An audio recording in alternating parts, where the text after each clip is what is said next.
I, 32M, was married to Trisha, 29F, for the past 3 years, but our story started much earlier. We met through mutual friends at a college reunion 5 years ago. I wasn't even planning to attend that reunion, but my friend Tom insisted because he had just gone through a bad breakup and needed support. I'm glad I went because that's where I met Trisha. The moment I saw her talking to a group of people, I was drawn to her. She wasn't just attractive but had this confidence about her that made her stand out. She worked as a financial consultant at one of the big firms in our city and seemed to have everything figured out. We got talking that night and discovered we had a lot in common, including our love for old movies and hiking. We exchanged numbers and started dating soon after. Trisha was different from anyone I had dated before. She was independent, had her own place, made good money, and didn't seem needy or clingy like my previous girlfriends. My family loved her too, especially my mom, who was always worried I would end up with someone who just wanted to be a housewife. After dating for a year, I knew she was the one. I planned this elaborate proposal during a hiking trip to her favorite spot. She said yes immediately and we started planning our wedding. We wanted a big celebration because both our families were pretty well off and Trisha had always dreamed of a fancy wedding. Everything was perfect until a week before our wedding. I had my bachelor party at my house because I didn't want anything crazy, just a few close friends and family members having drinks and playing poker. My brother Michael, 27M, was there too. He and Trisha had always gotten along well, which I thought was great at the time. That night changed everything. I went upstairs to get more drinks from our storage room and heard voices coming from the guest bedroom. The door was slightly open and I could hear Trisha and Michael talking in hushed tones. At first, I thought maybe they were planning some surprise for me, but then I heard Trisha say she was pregnant and it had to be Michael's because we had been careful. I felt like someone had punched me in the gut. I pushed the door open and found them sitting on the bed close together. Trisha jumped up immediately, but Michael just sat there looking guilty. When I asked what was going on, Trisha started crying and admitted she had been sleeping with Michael for the past 2 months. She claimed it started at my parents' anniversary party when they both got drunk and ended up hooking up in our car. I remembered that night clearly because I had left early due to work the next day. Trisha said she tried to end it after that, but Michael kept pursuing her and she was weak. Michael finally spoke up and said he had fallen in love with Trisha but knew she didn't feel the same way. I was in shock. These two people I trusted most had betrayed me in the worst way possible. I couldn't even process the fact that Trisha was pregnant with my brother's child. I told them both to get out of my house and called off the wedding the next day. My parents were devastated and confused because I couldn't bring myself to tell them the real reason. Trisha disappeared completely for a week. No calls, no messages, nothing. I spent the week in a daze, barely eating or sleeping. My sister Emily, 35F, was the only one I told the truth to because I needed someone to talk to. She was furious at Michael but also said that Trisha seemed genuinely in love with me and might have just made a stupid mistake. When Trisha finally came back, she told me she had gotten an abortion because she couldn't live with the guilt of carrying Michael's child. She begged me to forgive her and said Michael meant nothing to her. She even showed me messages where she had told Michael to leave her alone because she only wanted me. I was still processing everything when Trisha's mother Linda, 55F, showed up at my apartment crying. Linda and I had always gotten along well. She was a single mother who had raised Trisha after her husband died in a car accident when Trisha was just 12. Linda told me how Trisha had struggled with depression and abandonment issues since losing her father. According to Linda, Trisha had been in therapy for years trying to deal with her fear of commitment. She said Trisha sabotaged relationships when they got too serious because she was afraid of losing people like she lost her father. Linda begged me to give Trisha another chance, saying she had never seen her daughter as happy as she was with me. Linda even offered to pay for our entire wedding since we had lost all our deposits. She said she had been saving this money for Trisha's wedding since her husband died and wanted us to use it for a fresh start. I was touched by her gesture but still unsure about forgiving Trisha. What followed were weeks of intense conversations with Trisha. She seemed genuinely remorseful and agreed to cut all contact with Michael. She even suggested we move to a different city for a fresh start, but I didn't want to leave my job. My parents were strongly against me taking her back, especially my mom, who said she could never look at Trisha the same way again. But after a lot of thinking and seeing how hard Trisha was trying to make things right, I decided to give her another chance. We had a small wedding ceremony instead of the big event we had planned. Only close family and a few friends attended. Michael didn't show up, which was a relief because I wasn't ready to face him. The first 3 years of our marriage were actually really good. Trisha was the perfect wife, attentive, loving, and completely dedicated to making our marriage work. She even switched jobs to avoid running into Michael, who worked in the same industry. I started to think that maybe forgiving her had been the right choice and that people really could change. We bought a house together, started planning for children, and everything seemed perfect. Trisha's business was doing well and she often worked late hours with clients, which I never questioned because I trusted her completely. I thought we had moved past all the drama and were finally happy. But last month everything I believed about my marriage turned out to be a lie. I had a business trip scheduled for a week, but it got cut short because our client canceled some meetings. I decided to surprise Trisha by coming home early. That turned out to be the biggest mistake and blessing of my life. I found her in our bed with my cousin Uncle Robert, 38M. Robert was my favorite uncle's son and someone I had grown up with. He was like an older brother to me and often visited us for dinner or game nights. Finding them together hurt even more than catching her with Michael because I had trusted both of them completely. But what happened next changed everything. When I started yelling at them, Robert very calmly said there was no need to get so worked up because he had already paid her. Those words didn't make sense to me at first. Then he showed me his phone with messages between them discussing rates and services. That's when my entire world crashed down around me. Update 1. It's been 3 weeks since I discovered the truth about Trisha and my life has completely fallen apart. After I exposed Trisha's past to both our families, things got even more complicated than I could have imagined. I had to move out of our house because I couldn't stand being in the same space where she had betrayed me so many times. I'm staying in a small apartment now and trying to make sense of everything that's happened. Last week, I got a call from my sister Emily telling me that Trisha had checked herself into the hospital after having some kind of breakdown. Apparently, she took a bunch of pills but her mother found her in time. Linda called Emily because she knew I had blocked her number. She wanted me to know that Trisha had tried to harm herself and that I needed to come see her. I refused immediately.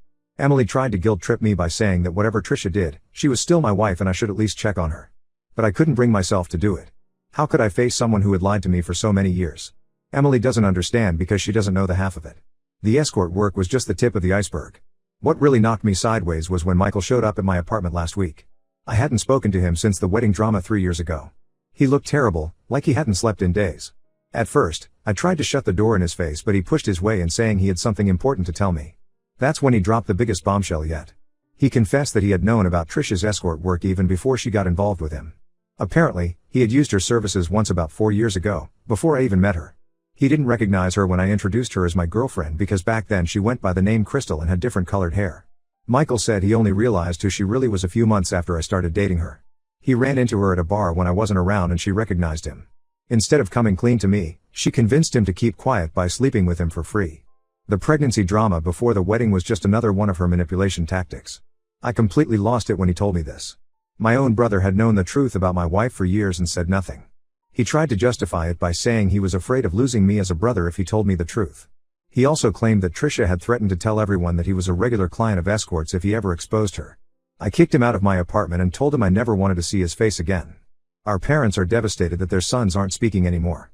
Mom keeps calling and trying to arrange a family dinner to sort things out, but I've told her it's not happening. Some betrayals can't be forgiven. Things got even worse when I found out about Trisha's secret apartment. The landlord of a building across town contacted me about some outstanding rent payments.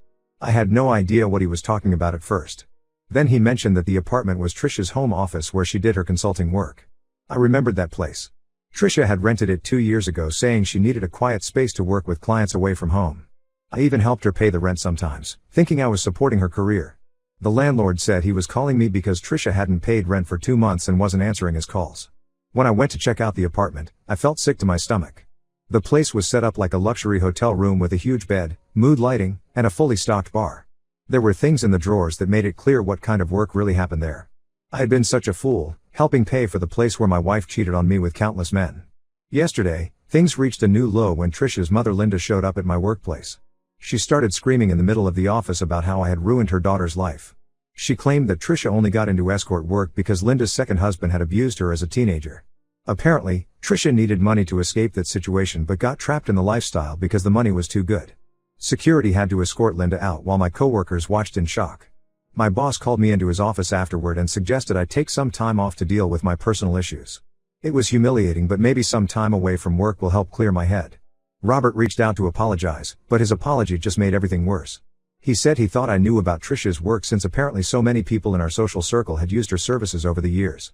He mentioned names of cousins and family friends that made me realize I had been living in complete ignorance. Some people have suggested that I should have kept Trisha's past private instead of exposing her to everyone.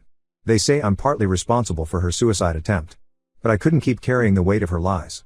She had fooled everyone into thinking she was this successful, professional woman while living a completely different life behind our backs. I'm starting to question every moment of our relationship. Was anything real? Did she ever actually love me, or was I just a convenient cover for her real life? The sweet, loving wife I thought I knew seems like a character she created to fool me. I don't even know who the real Trisha is anymore. Right now, I'm just trying to get through each day. I've started drinking more than I should, but it's the only way I can sleep without my mind racing through all the lies and betrayals. My lawyer says the divorce should be straightforward since we had a prenup, but I know Trisha won't go down without a fight. She has too much to lose now that everyone knows the truth. Update 2. 2 months have passed since everything blew up, and just when I thought things couldn't get more complicated, they did. Last week, I received an anonymous email that turned my world upside down again. Someone claiming to be Trisha's former pimp sent me dozens of videos of her with various clients. The email said he was angry because Trisha had stopped paying him his cut of her earnings after meeting me, but kept working independently. The videos were dated throughout our entire marriage. Some were even from just a few months ago. What shocked me the most wasn't just seeing my wife with other men, it was seeing how different she was with them. The Trisha I knew was somewhat shy and sweet, always letting me take the lead in our relationship. But in these videos, she was completely different, confident, assertive, almost aggressive. She had a whole different way of talking and acting that I had never seen before. The email also included a list of her regular clients, and I recognized many names. These weren't just random men, they were prominent figures in our city. Business owners, politicians, even a judge who had been to our house for dinner once. The man who officiated at our wedding was on that list.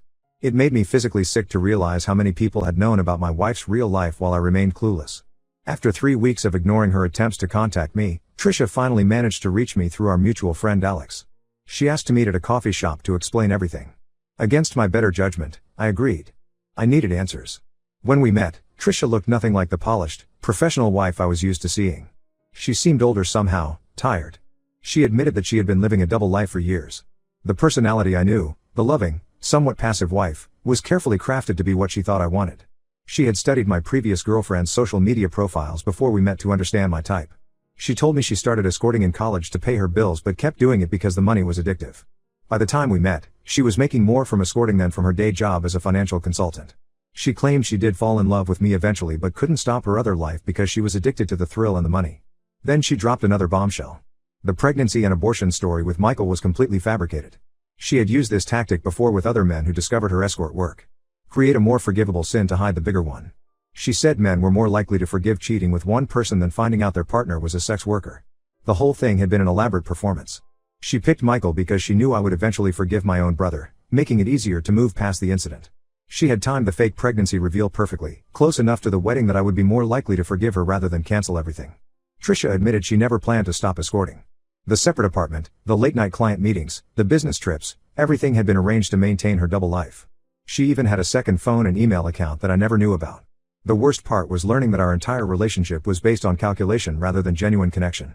She chose me because I had a good job, came from a respectable family, and seemed trusting enough to make a good cover for her real life. She said she grew to care for me but never enough to give up her other life. I've started divorce proceedings and surprisingly, Trisha isn't contesting anything. Her mother has finally stopped trying to contact me after my lawyer sent her a cease and desist letter.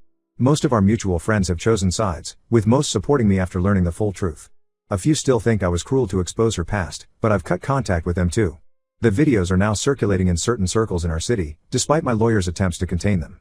Trisha's former pimp apparently sent them to several people. I almost feel bad about how this has affected her, but then I remember how she systematically deceived me and everyone else for years. My trust in people has been completely shattered. Every time I think about starting to date again, I remember how easily I was fooled for years. My therapist says it will take time to heal, but right now, I can't imagine ever trusting anyone enough to have a relationship again. Update 3. It's been 6 months now and my divorce was finally finalized last week. Trisha moved to a different city after the scandal became too much to handle locally. I heard through mutual friends that she's working as an actual financial consultant now at a smaller firm. Her mother still tries to reach out occasionally through different people, sending messages about how Trisha has changed and is getting her life together, but I've maintained strict no contact with all of them. The videos that her former pimp sent ended up causing a huge scandal in our city. Several of her prominent clients were forced to resign from their positions or relocate their families. The judge who was on her client list had to step down. The businessman who used to come to our dinner parties with his wife lost both his family and his company's board position. I almost feel bad about how many lives were affected, but then I remember how all these men knew I was her husband and still used her services. Last month, I ran into Michael at our parents' anniversary party. I had told our parents I wouldn't attend if he was there, but they lied to me saying he wouldn't come. As soon as he tried to approach me, I walked out.